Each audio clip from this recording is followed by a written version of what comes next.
Hello, everybody. Thank you very much for joining me for another Outer Limits review. Today I will be talking about Season 1, Episode 2, The 100 Days of the Dragon, directed by Byron Haskin and starring Sidney Blackmer, Phillip Pine, Mark Roberts, and Nancy Rennick. And this is an interesting episode. It's very different from the first episode of the show. While the first episode was pretty much a straight science fiction story, this 100 Days of the Dragon is more of a political thriller with a lot of sci-fi elements thrown in, and I have to say, this was another solid episode. It was good. The first half of the episode was very strong. I did think the episode fizzled out quite a bit in the second half for a few reasons, which I will get into as I go through the episode. But overall, this was another thought-provoking episode, and it was pretty good.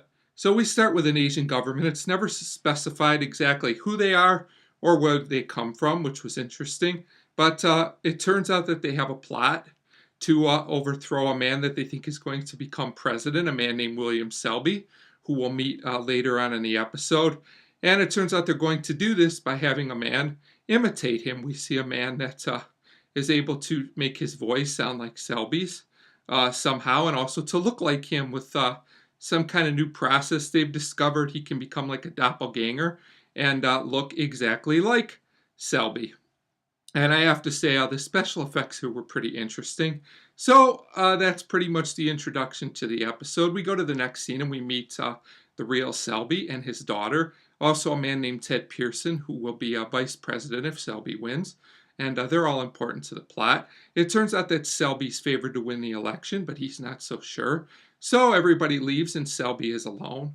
And a group comes in from the Asian government that wants to kill him and bring their imposter in on things. And I have to say, this is a pretty creepy and well done scene, the whole thing of Selby being eliminated and the other man taking over. They also changed the real Selby's face to make it, to help cover up their tracks. So we go to the next scene. The fake Selby is now replaced the real Selby, who's a goner, and he comes up with this story that this intruder came in and he had to shoot him. And it seems like fake Selby's daughter and Ted and everyone else buys into this, at least for now. Although, as we'll find out through the episode, there might be a few holes in this plan. So, at this point, it seems like fake Selby is sure to win the election as long as there's no big disaster. He has a dinner to celebrate with his daughter and Ted, but he fails to eat one of the foods he likes a lot, which seems to make his daughter a little suspicious, but she doesn't seem to think too much of it at the time. Then we get a scene with Selby and Ted hunting, and it turns out that Selby's a much better shot than he used to be. So this fake Selby is having a hard time with some of the details of the former Selby's life, which makes sense. So at this point, Selby does win the election. And at this point in the episode, I thought it was really good. The plot was well conceived. There was a nice slow build.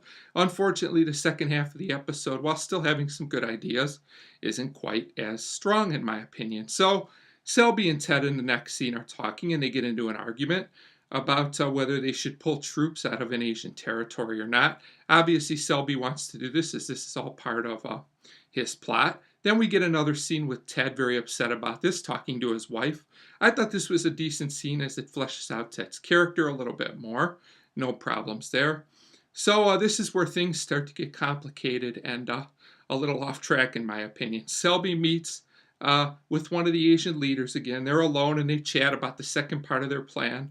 Apparently they want to substitute more people so they can, from the government so they can gain full control, more important people, including Ted, the vice president.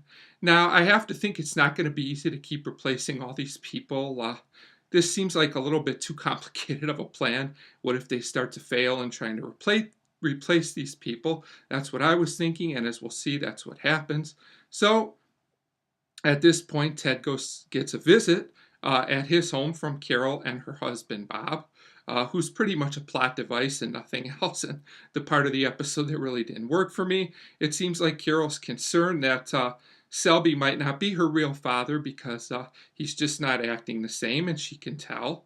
So at this point, Ted meets his imposter who's trying to replace him, who conveniently happens to appear right at the time when Carol and Bob are there. Like I said, another plot convenience. So now Ted is believing Carol's whole theory, and he's pretty concerned.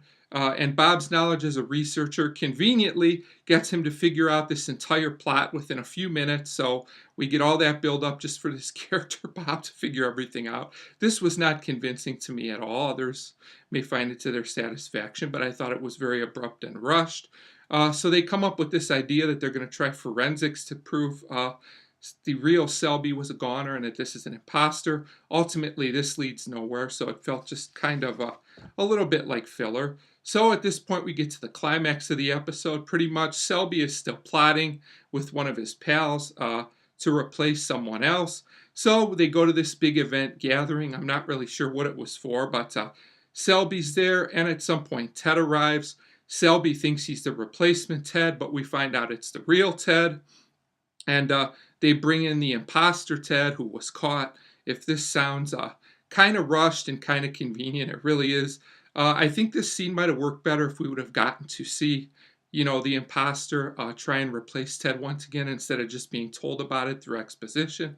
But anyway, it turns out that they also arrest the fake Selby, and he gets transformed back again. And now Ted is president, but he still won't declare war even with everything that has happened, including the tragedy to Selby. So, like I said, this is a good solid episode overall, but the second half of the episode has a lot of plot conveniences, and the end just felt a little bit rushed. Like I said, it might have helped if we would have seen the attempt, to take over Ted's life instead of Ted just telling us about it, excuse me.